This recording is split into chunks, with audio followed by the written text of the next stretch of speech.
Heading home, a short story by yours truly. Softies, he thought, as he watched a group entering a home full of the finer things, all while continuing his never-ending journey down the road to nowhere. He had become hard himself, he thought, the shell rather than the snail within it, all due to the years he had spent without anywhere to go but wherever he could, within enough wanting.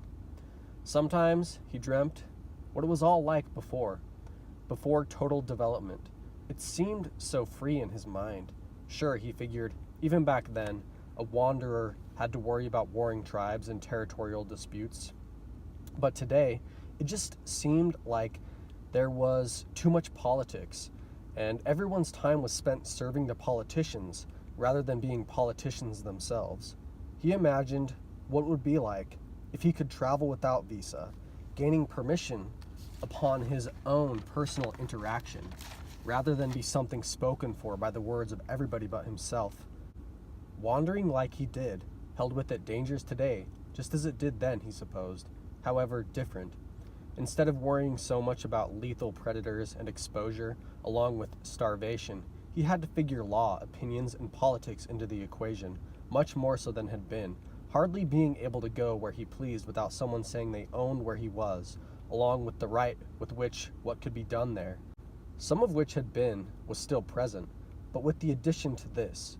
Of course he had respect to who was where. This was his politics, gauging what was appropriate where, within his reason of necessity, desire, and the color of nonsense, for which he had found himself in trespass of a few times past, a learning experience, landing him in a position where creativity and dreams were the only sense of freedom granted.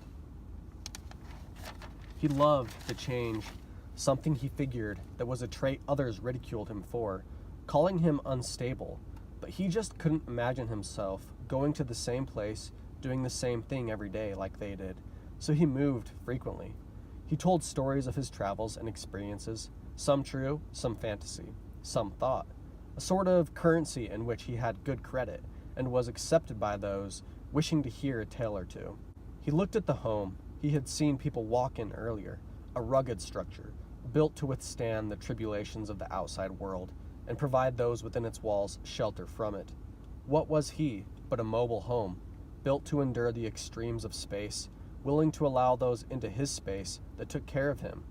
What was his home, he thought, but the world? Welcome home.